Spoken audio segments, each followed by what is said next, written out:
Well, I mean, it ain't where it needs to be. I mean, look, we'll make a few plays and we'll go backwards. I mean, it's not anywhere close where it needs to be.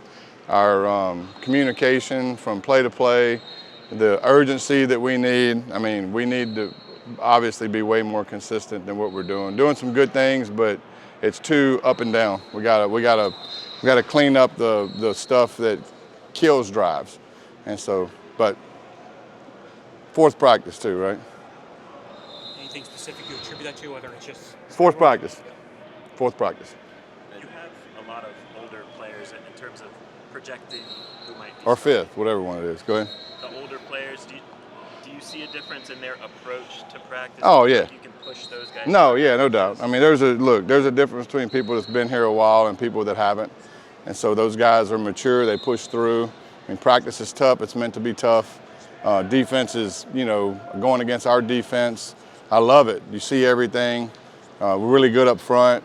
Our O-line is doing a heck of a job. That's very competitive every day. It's awesome to watch. But yeah, those older guys, man, they come to work every day, which is awesome. And we just need to teach people our culture here and how we practice, and they'll come along. Speaking of guys that haven't been here that long, just how has Sam Brown done the first couple, practices, and how much do you think maybe having played for you in the past has helped him adjust?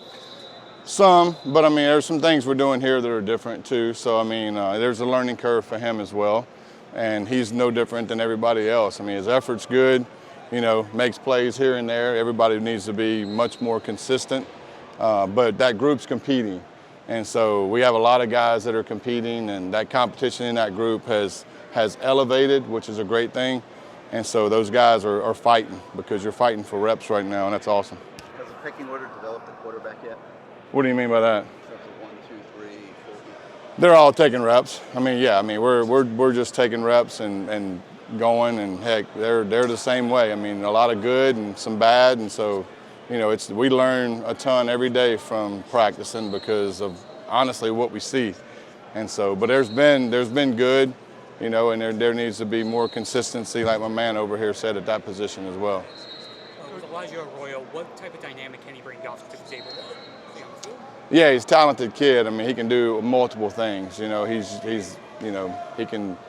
a good receiver. He blocks well. You can hand the ball to him, so He's got a lot of tools to work with, and so he just needs to keep competing, which he's doing. I mean, so just keep banking reps and getting better at the offense. And, again, he shows up every day at times, but he's like everybody else. I mean, can we be more consistent? Yes. Yes, everybody can. Obviously, you guys have a pretty crowded running back room. How do you see using Chris Johnson optimally? I mean, he's obviously got insane speed. Yeah. How would you, assuming everyone stays healthy and everything like that, what would be your optimal way to use him in the offense this year? Well, I mean, week to week, we'll game plan and go play the game.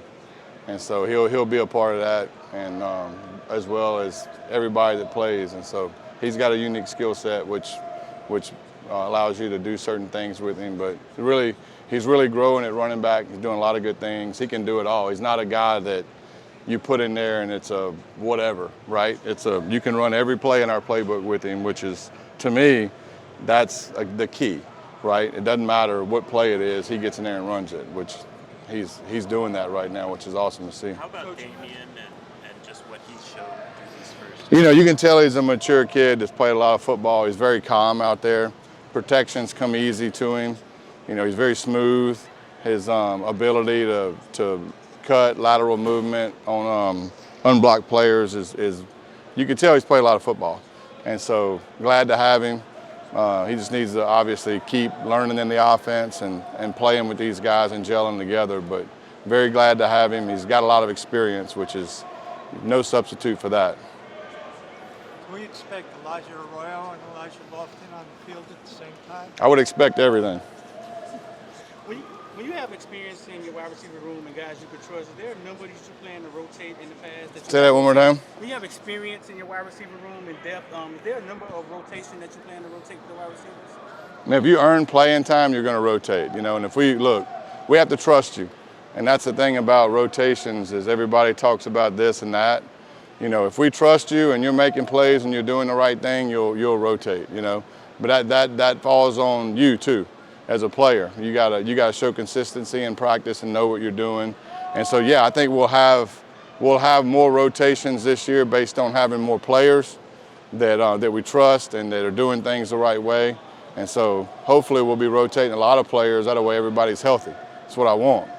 What are some of the statistical areas you feel like year over year where you guys can take? You feel like there's meat on the bone to take a jump? Everything. I mean, look, we made, in my opinion, we made a good jump, but turnovers weren't good. Red zone touchdowns were not good. Those two are the glaring ones, you know.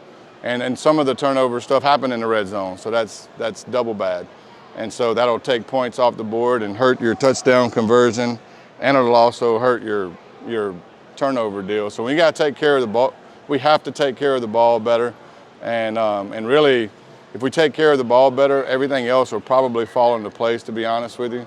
But you know, being more explosive on offense is key too. You know, yards per play is a stat that I track, and I think we were 20-something in the nation last year in yards per play. We can be in that top 10, top 5, you know. And so we need to be more explosive when we get the ball in our hand.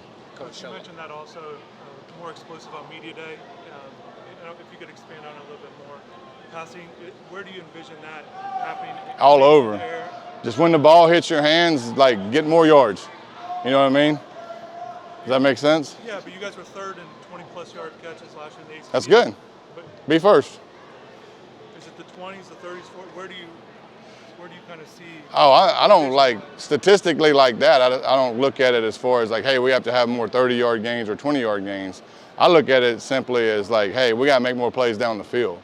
You know, that deal with the 20, 30s, and 40s. You know, a lot of that stuff is what it is. It happens in a game. But I do think the things you can get better at, like catching the ball and getting vertical quicker, like that turns into explosive plays. Running backs making the free guy miss more, right? Don't get tackled by the free guy.